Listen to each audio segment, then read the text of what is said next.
Hello, everybody, and welcome back to the Medical Mindset Coach podcast. And I am your host, Freudenberg. So today's topic that I want to talk to you about is cholesterol. So I sort of feel in sort of my experience of this word, whenever you hear it, you think of it as a really, really bad thing. You think of, illness, you think of bad health, you think someone's going to die, someone's going to have a heart problem. And obviously, which makes sense, is that a lot of people are fear-minded about this word because there's not, no one really understands it or hasn't made much effort to look into it because it's not something that everyone has. So you just sort of hear someone, oh, has cholesterol. So, then you think, oh, shame, I feel bad. I feel sorry for them, but not really understood on how it happens. How does it arise? What is it? And what can you do to ensure to reduce it or even prevent it? It's quite a common thing that I work with my patients is saying that, don't just come when you're sick, also come when you're healthy, because then you can ensure that you have something called maintenance that can really prevent something bad from happening. And cholesterol might be one of these things. So just diving into it. So when you think of cholesterol, you probably think of bad or high cholesterol, but I'm not sure if many people actually know, but there's also a good type of cholesterol within our body that we need actually to keep us at an optimum level, right? So cholesterol plays quite an important role in many of the body's processes. However, it's important that the cholesterol levels don't go out of balance. So a really common example that because I'm sort of an example and an analogy visualization type of personality person. I just sort of want you to visualize, okay, that, if the body is at war, not a very good thing to say, but, we have armies. We have a good army, we have a bad army. And the idea is we just want to keep everyone in balance so we can create harmony within our organism. And the idea then is you want to keep the good as high as possible. Obviously, if you want to get very technical, to keep it within a certain range. And therefore the same is applicable to the bad cholesterol, where you want to go, okay, I want to keep this as low as possible within the correct range that can establish, let's call it a state of homeostasis, a state of balance that cannot put you at risk of conditions that, are a typical outcome when you have high cholesterol, such as stroke or heart disease. So when you actually get tested to see what your cholesterol levels or ranges are at, you will see that there's specific terminology used, which again, to the layman, might not really make sense. So you'll see things such as HDL, LDL, VLDL, non-HDL, triglycerides, and you just think like, which is the wrong one, which is the bad one, because of course, when you get tested, you get stressed because you obviously want to have the best results as possible. But sometimes, unfortunately, it will not be the case because due to lifestyle, due to habits, even due to genetics, it can, be inherited. So, then you start to think, okay, well, how will I know to suss this out? And even though you'll probably say, oh, well, the doctor will tell me, I really, really like to emphasize the importance of actually being aware and in a place of understanding of your own results, because often doctors can say things that are, oh, don't worry, it's fine, this is okay, but you might be on the high end of the range, it might be cause for concern. And again, when people come to me, they'll say, and it's very often, hence why they'll come to alternative medicine rather than just allopathic, typical Western traditional medicine.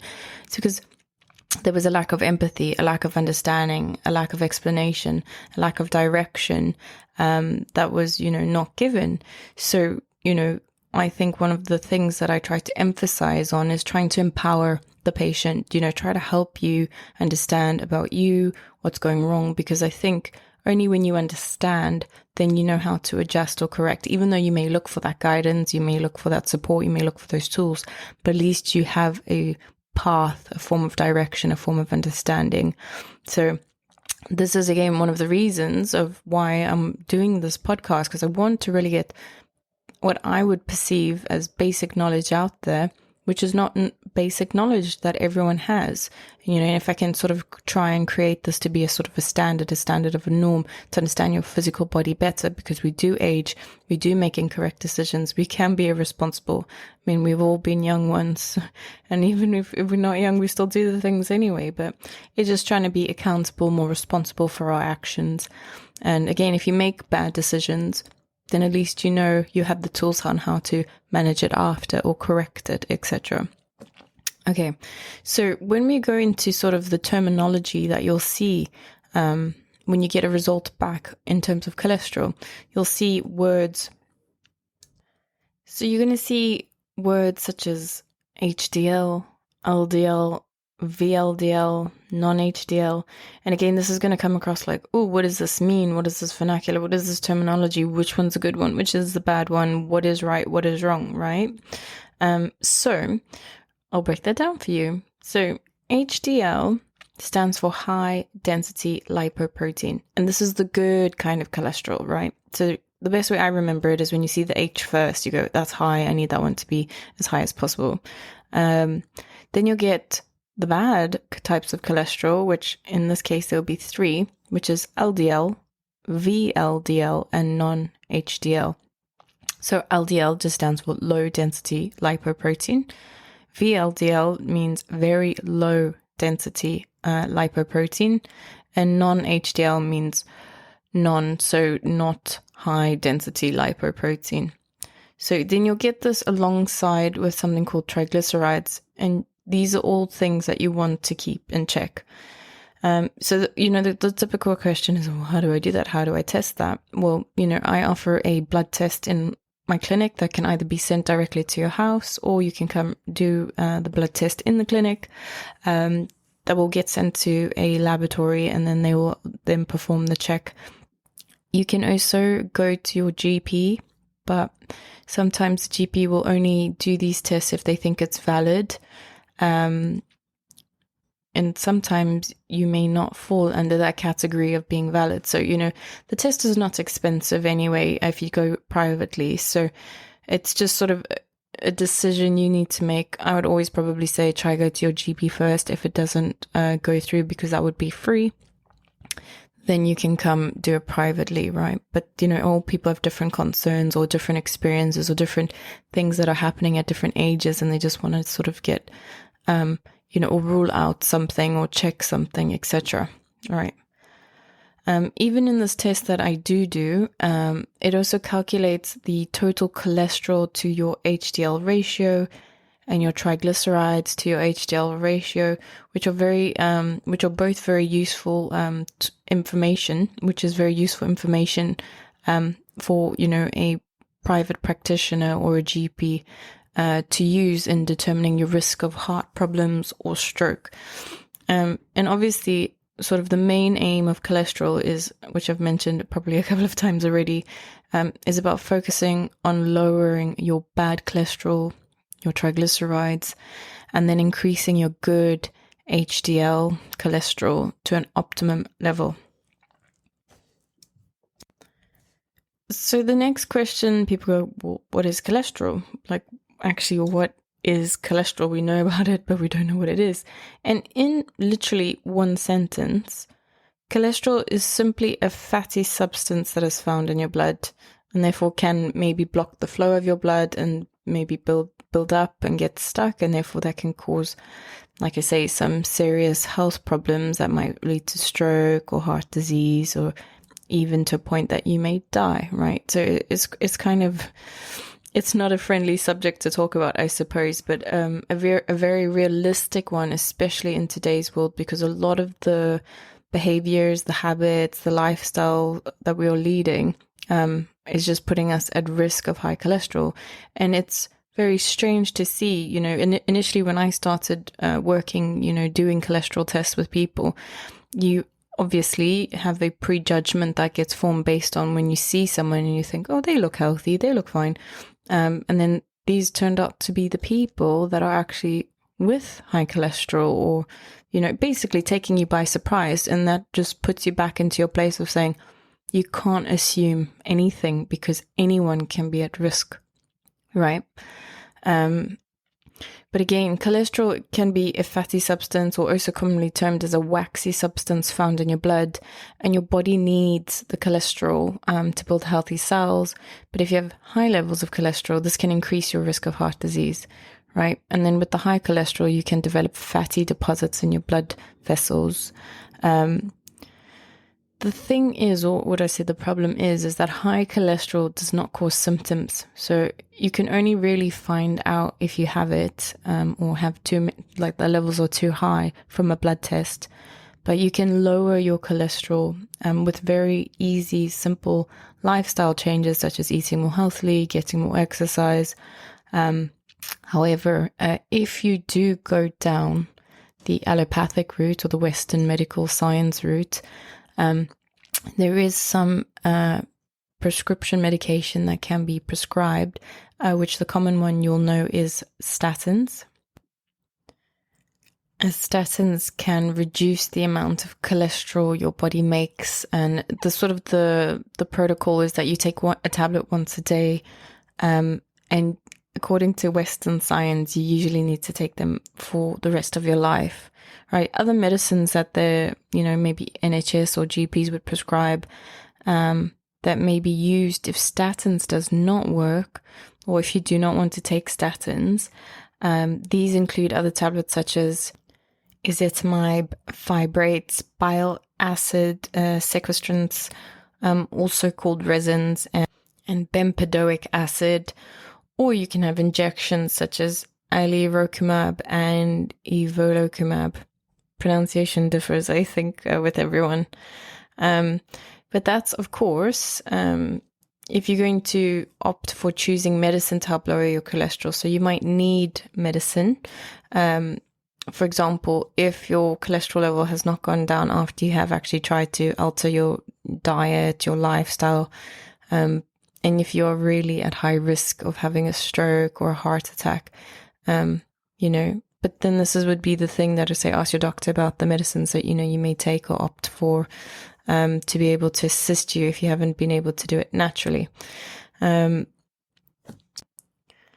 Of course, I will say this because I work in the alternative sense, and I try to do or help people to achieve a better, healthier lifestyle / mindset through doing things naturally.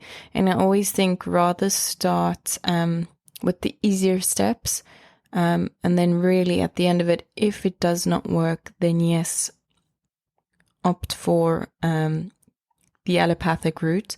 I'm not adverse to it or against it, and I think that obviously Western medicine has its place in society, but I also think that there are easier things to do first, and we sort of want to work with those options and then work our way up, that if it's okay, you can't manage this, then let's go.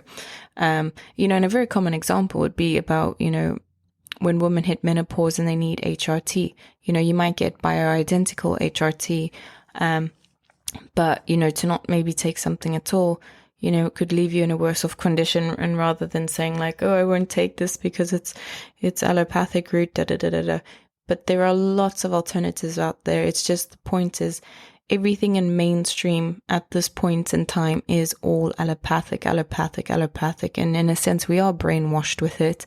And we think that is the first point of call. Go to your GP, get a prescription, and then you're sorted.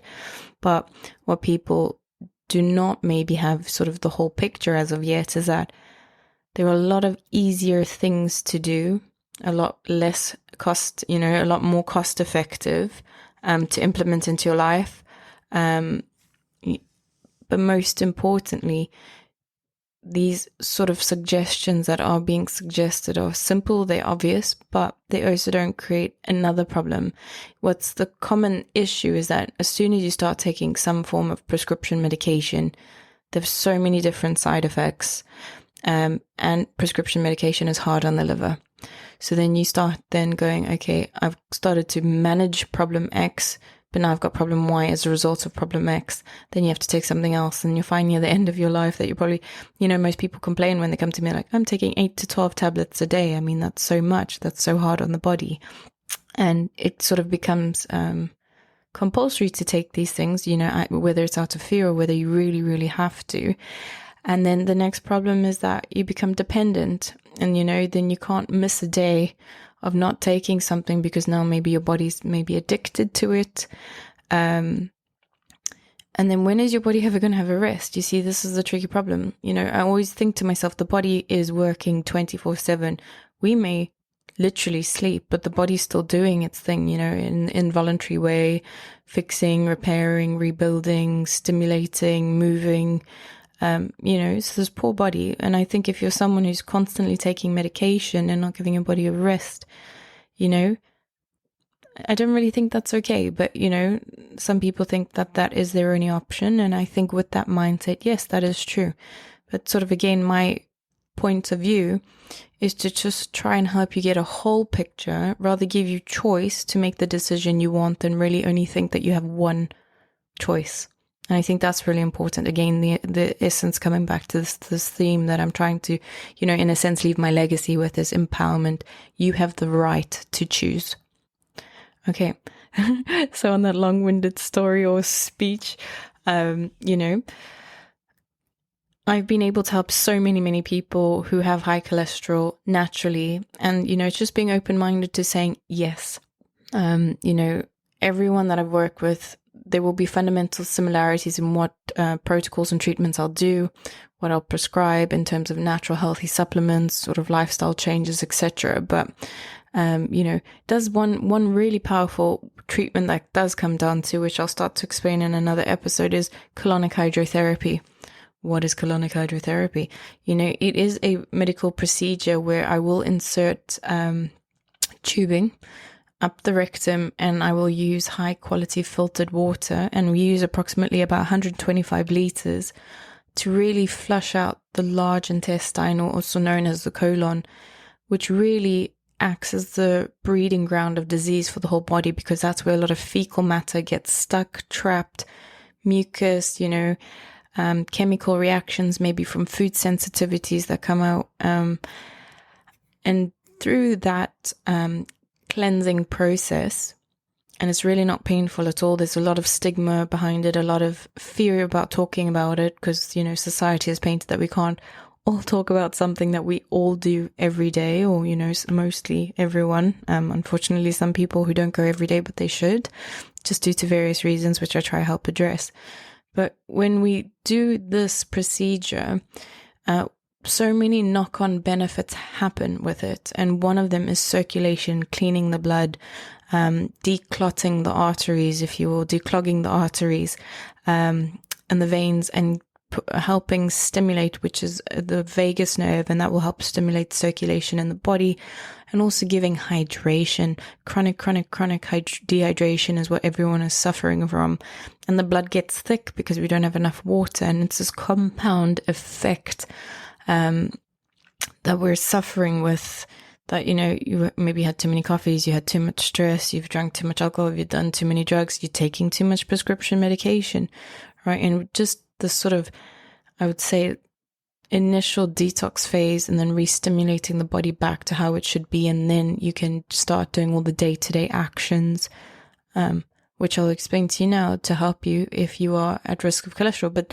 again, colonic's not limited to cholesterol. It helps with so many things. I really take pride in being able to help people, that suffering from disease, illness, going to get organs cut out, down to, in a sense, the superficial things about weight loss, cellulite, skin, hydration. It's a really a incredible treatment using something so natural that we all need, that really gives so many benefits and knock on results that people didn't even know that they could benefit from. And really, again, an opportunity of getting your life back on track, and giving you the years, the critical years back, that you don't have to be suffering or complaining. You can actually just be enjoying. And that's what I thrive to do. And I'm so proud and passionate about it, because it's incredible how much, I'm going to call it ancient technology, there is out there, but a lot of people don't know about it. And when they eventually come to it, the common thing is people say, oh, I really wish I knew this sooner. I really wish I came here sooner. So anyway, going back to cholesterol. So if I talk about this subject, when you might be at risk of high or bad cholesterol and triglycerides, or you're equally low on good cholesterol. So we need to decrease the bad, increase the good. What is the reasons, right? So you might be at risk of this if you are eating an unhealthy diet containing too many foods that are high in cholesterol and saturated fats. So saturated fats are the bad fats. So I think we all kind of know when we're eating something, we go, I know this is not good for me, but you do it anyway. If you smoke, if you're overweight, if you have diabetes or pre-diabetes, and if you might think you may be susceptible to that, there's another blood test that I can offer and do and help you really to determine whether you have it, what type you have, or that you might be a pre-diabetic, or actually no, completely rule it out, you're not diabetic at all. If you drink too much alcohol, have a genetic disorder such as a family of hypercholesterolemia, or you do not exercise. And I think at some point in our life, all of us are guilty maybe of all of them, some of them, but what have you sort of carried through, in terms of your bad habits as you have aged? So to reduce your bad cholesterol and your triglyceride levels, you must eat less of the following foods which are high in cholesterol and saturated fats. So this is a good one to keep an eye out or ear out, if you will. Cheap sausages, fatty and cured meats, pastries such as pies, quiches, sausage rolls, and which I would say my favorite, croissants, butter, ghee, lard, cream, ice cream, creme fraiche, sour cream, cheese, cakes, biscuits, milkshakes, foods that contain coconut or palm oil. And again, this will tie back to another episode that I'm about to launch about reading your food labels, really seeing what's inside, because I can tell you now, it's not all that it reads, right? It's not all that it reads. A tip, there are some foods which are low in saturated fat, but high in cholesterol. And these include eggs, shellfish, liver. And it's much more important to cut down on foods which contain saturated fats, which are the ones I mentioned earlier, rather than these foods, such as eggs, shellfish, liver. So you want to try replace your saturated fats with unsaturated fats, which are better for your heart. And when I think of that, I'm like, avocado is like the first thing that comes to my mind. So then you think, okay, I got to avoid these. So then what can I do, right? What should I do? So it's also recommended that you avoid or reduce your intake of fast food, fried foods. You must eat high fiber foods. What is that? Fruits, vegetables, whole grains. Eat lean sources of protein, for example, chicken, fish, legumes. Don't have the skin of the chicken, which is obviously delicious when you come straight out the oven. But try cut off, if you even, like, for example, have a steak or something, cut off the fats. Don't eat that. Okay, avoid or reduce your intake of sugary and refined foods, avoiding sugary foods, fizzy drinks. What can you do? Bake, steam, grill, boil foods instead of frying them. Use a small amount of healthy oil or fat spread made from vegetables or seeds. Avoid butter or other animal fats. An example that's just popping up in my mind now is thinking like, okay, if you're going to roast potatoes in the oven, don't use like massive amount of ghee or lard, rather use like olive oil, and try to be more conscientious about the quantity that you use, because every little bit really, really counts. Eat foods rich in unsaturated fats. So, for example, oily fish, nuts, olive oil, replacing them with foods with more unsaturated fats that can actually help improve your cholesterol levels. So go for healthy spreads, oily fish, nuts, seeds, and cooking and salad oils. Exercise regularly. I know that sounds so much easier, but sort of the protocol that I recommend is you should be exercising at least 3 times a week. If you can do it every day, that would be better. And it doesn't need to be high intensity. It can be walking, having a stroll, going in the park, just really ideally getting your body moving, maybe a 5 minutes in yoga in the morning. But at least once a week, you want to have something that's really challenging your heart, stimulating you in a sense. But little bit by little bit, rather, than push yourself and then overdo it from one extreme to the next. Just rather gradually builds, because slowly, slow and steady wins the race, right? If you're overweight, then try and lose weight until you can reach an optimum BMI. So body mass index, this is just something that you can do to calculate to see, which is just sort of a measurement tool that's been created sort of in the health world to say sort of like, where is your profile at? Are you considered at a healthy weight, overweight, obese, etc.? But if you want to know more about that, I'll be launching a section on nutrition in a couple of episodes' time. This is the next tricky one. Limit your alcohol intake. I know, not the nice one to hear, but it is a very, very high sugary, let's call it substance, that somehow we seem to just put back, and we can do 5, 6, 7 drinks, which is, I think, quite the common thing if you go out. But we don't appreciate how much negativity or negative impact it has on our body. And as a result, that's why people do it. And that's why a lot of people are susceptible to high cholesterol, because, it seems that the environments with work at present, you go out, you have a dinner, or you have to entertain clients, or, work's been stressful. You just go out to have a drink at the pub, with your friends after work or your colleagues. And then that brings its own kind of stress, because you don't realize, every drink that you're putting in, what that's doing in your body. And then the last tip I'll sort of say is, reduce/quit smoking. I know, again, not easy, but again, if you're doing, I don't know, for example, 10 cigarettes a day, if you cut it down to 8, 6, 4, 3, 2, 1, gradually, that's adding years onto your life that, you again can't really appreciate, but sort of just a trust and a faith that you should know it's doing good. So again, another tip, if you have raised triglycerides, it's particularly important to maintain a healthy body weight, which, of course includes regular exercise and a loss of excess weight that can result in a significant a lowering of your triglyceride levels, right? So that's all the bad cholesterol, if you will. Then just popping over into to increase your good cholesterol, your HDL, your high density lipoprotein.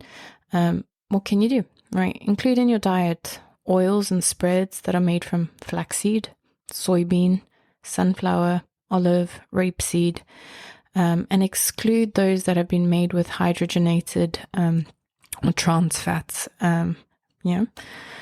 Nuts such as walnuts, almonds, cashews, hazelnuts, peanuts, pecans, pistachios, good, but please bear in mind, again, to have maybe an allergy test to make sure that you don't have a nut allergy, because that would just do completely the opposite effect. Eat foods that are fortified with omega-3s, seeds such as flax seeds, linseeds, and hemp, oily fish such as herring, pilchard, sardines, mackerel, salmon, trout, fresh tuna. These are really, really good to incorporate into your diet to help boost your good cholesterol. So those were my notes, but then just going over to the NHS platform, their recommendations, I'm just going to read you, and it's obviously going to be a repeat mainly of what I've said, but just good to get a dual perspective, sort of what is Western medicine saying versus what is alternative medicine practitioners saying. So they're saying, eat less fatty food. To reduce your cholesterol, try to cut down on fatty food, especially food that contains a type of fat called saturated fat. You can still have some foods that contain a healthier type of fat called unsaturated fat. Check labels on food to see what type of fat it has in it. So try to eat more oily fish like mackerel, salmon, brown rice, bread, pasta, nuts and seeds, fruit and vegetables. What I would say to that is, yeah, that's good, but just bear in mind you don't have any intolerances or allergies / food sensitivities to this. Then they'll say, try to eat less of meat pies, sausages, fatty meat, butter, lard, ghee, cream, hard cheese, like cheddar, cakes, biscuits, foods that contain coconut or palm oil. Exercise more. Aim to do it at least 150 minutes or 2.5 hours of exercise a week. Some good things to try when starting out include walking. Try to walk fast enough so your heart starts beating faster. Swimming, cycling. Try a few different types of exercises until you find something you like doing. Super key, and make sure you enjoy what you're doing, because you're more likely to keep doing it if you enjoy it. Stop smoking. Smoking can raise your cholesterol and make you more likely to have a serious problems such like heart attacks, strokes, even cancer. If you want to stop smoking, you can get help and support from your GP, or there is an NHS stop smoking service where you can get the number, or the helpline is 0300 123 1044, where you can get useful tips and advice about ways to stop cravings. And the last point is cut down on alcohol. Try to avoid drinking more than 14 units of alcohol a week. Have several drink-free days each week. Avoid drinking lots of alcohol in a short time, aka binge drinking. And ask your GP for help and advice if you are struggling to cut down. How to get tested. Again, I'm going to repeat myself saying that high cholesterol does not cause symptoms. So you can only really find out if you have high cholesterol from a blood test. Again, your GP might suggest having a test if they think your cholesterol could be high. And this would, again, vary because of age, weight, another condition you might have, such as high blood pressure or diabetes, because they're usually sort of linked to each other. Right, but you can ask your GP surgery for a cholesterol test if you've not had a test before and you're over 40 or overweight, can be or and, yeah, or you have high cholesterol or heart problems that actually run in the family, because that would result you in being more likely to be at risk of having high cholesterol, right? Of course, as always, bear in mind, just subject to everything with coronavirus, if you feel unwell, etc., don't obviously go to the GP or, get the test done privately. You can even do it at home, right? So there are two ways that a cholesterol test can be performed. One would be through phlebotomy or venipuncture. So that means actually taking blood from your arm, like you'd see in a blood donation kind of thing. Which just basically means taken from your arm with a needle. This will be sent to a lab to check your cholesterol level, and you can get the result in a few days. You might be asked not to eat anything for up to 12 hours before the test, but this is not always needed.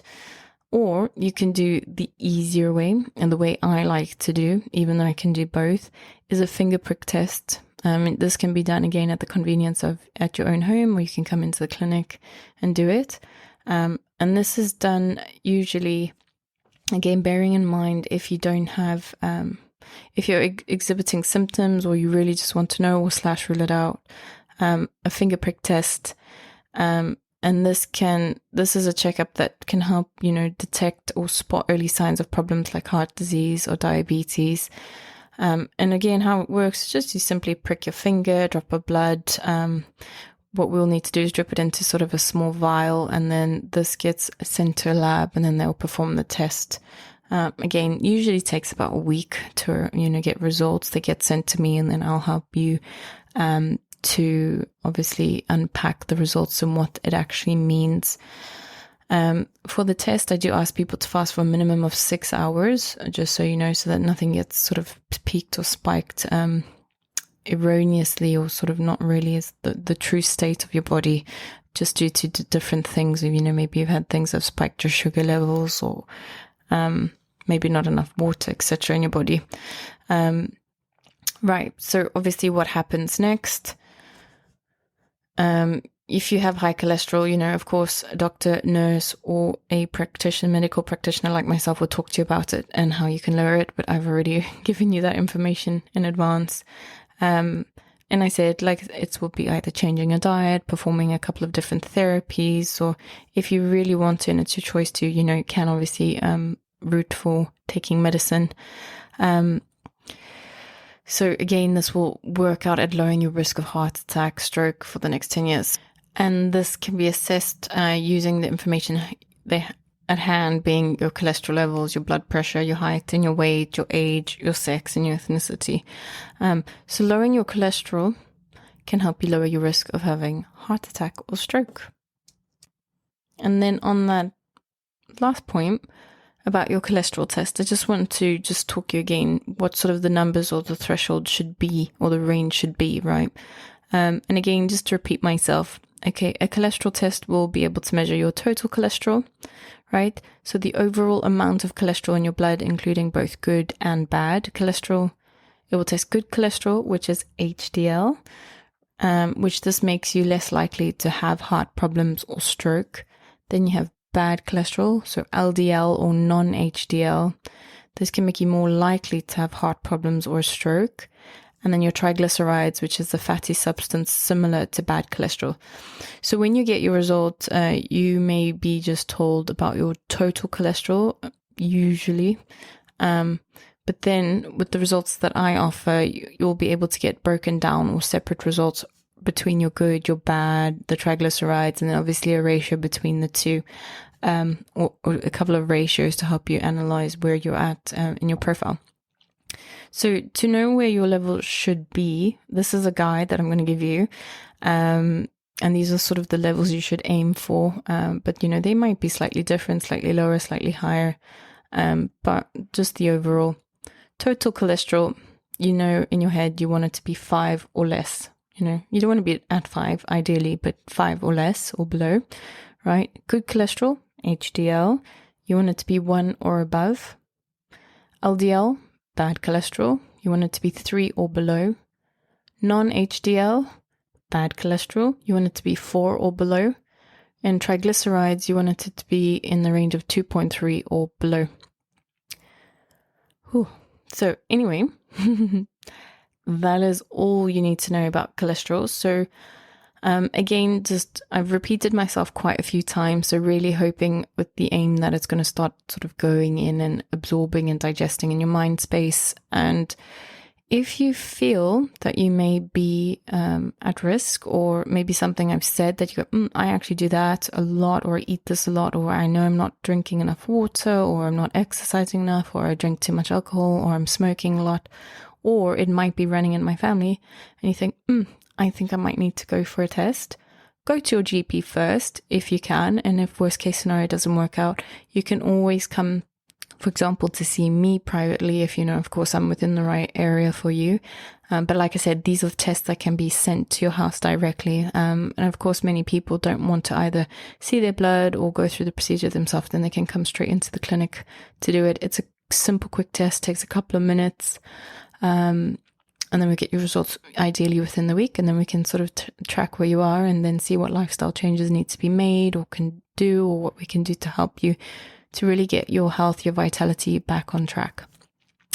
Okay, so I'm going to mark that as a wrap up for today's episode. And if you have any questions, always please know that you can contact me either directly through email or website, or on the website, my contact number as well. And I'll be happy to answer any questions, or maybe again, if you're seeking advice for yourself or a loved one, I'll be happy to help out. So I hope you have a really, really good day or night wherever you are in the world. And I will catch up with you guys soon with the following next episode. Stay tuned. Have a good day. Bye.